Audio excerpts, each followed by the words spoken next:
Trent Bradshaw with Bradshaw Financial Planning, and thank you for joining us for Mind Your Money. Wanted to give you a first quarter update on what we're doing with the portfolios and a general landscape of where we are as far as the market's concerned. But three items we're going to touch on today. I want to talk about a chart that's showing the Fed balance sheet versus the actual performance of the S&P 500, and you'll see and understand why there's a correlation there. Secondly, I want to touch on the Fear and Greed Index. I want you to see where individual investors are right now as far as their mindset of where the market is and where the market's going. And then last, we'll talk about overall short-term, mid-term, long-term indicators, what we use to justify what we're doing within the portfolios, and we'll cover that in a little detail. First off, let me bring up the first chart. This first chart is going to show you the Fed balance sheet from April 1st of 2019 to where we are today, actually January 3rd. But in addition to that, and you'll see that as far as designated as the red line on this chart, the blue line is actually the S&P 500. And what I'm trying to designate here or show you, from April until August of last year, the Fed was actually pulling money out of the system. And when the Fed is tightening, the market doesn't seem to do very much. It'll be choppy, kind of going sideways.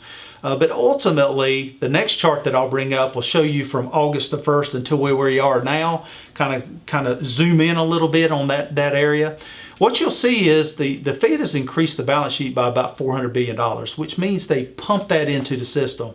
They did it primarily because of concerns with the repo market, which really correlates over to money markets. They wanted to make sure there was enough liquidity out there. But lo and behold, what you see is a correlation that the market rallies when the Fed pumps this money into the system. We don't foresee that stopping anytime soon, so that does give us kind of a bullish indicator that we want to have equity exposure going into the first quarter here. Probably leaning towards large cap growth, high quality exposure. In addition to that, we'll flip over to the next chart, which is the Fear and Greed Index. What you'll see is we've got an indicator reading of 93 right now. It can't go higher than 99. So there is extreme greed in the overall sentiment of the individual investor and how they feel about where the market is at this point. Normally, this is a contrarian indicator, and once it hits its maximum numbers, you do actually the opposite of what it tells you to do. So now that we're sitting at greed, it is a red flag for us. It's kind of a caution. We got to keep our eyes on the overall market. Things are getting a little too optimistic at this point. But as the Fed continues to pump that money in the system, we're definitely going to stay in equities. Last, I'll talk about our indicators. Let's talk about the short-term, mid-term, and long-term indicators. They're all positive right now, which again designates that we need to be in the market at this point.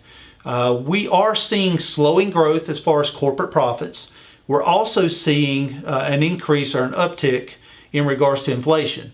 So we do want to own some commodity-based equities in our portfolio. Now, what are commodities?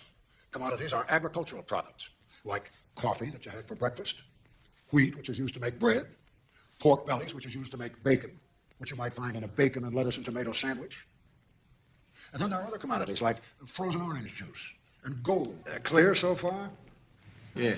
So we do want to own some commodity-based equities in our portfolios, maybe the oil industry, energy industry. Definitely want to have some exposure there, and you'll see that in the portfolios. But ultimately, large cap, high quality exposure on the equity side of the equation. In addition to that, again, if you're a 70-30 investor, 70% stocks, 30% as your benchmark, you'll be fully exposed to that maximum number at this point. So full equity exposure in the portfolios. If you've got any questions with what we covered today, please let us know. Again, we'll remain nimble. If the Fed decides they're no longer going to pump this liquidity into the market, probably going to correlate to a sideways to a down market at that point. Also, we'll keep our eyes on the geopolitical events that are going on with Iran and also North Korea. And of course, if that impacts the market, we'll be back with an update. I appreciate you taking the time to join us. Give us a call. Join us on social media to get your updates. Look forward to talking to you soon. Trent Bradshaw with Bradshaw Financial Planning, and mind your money.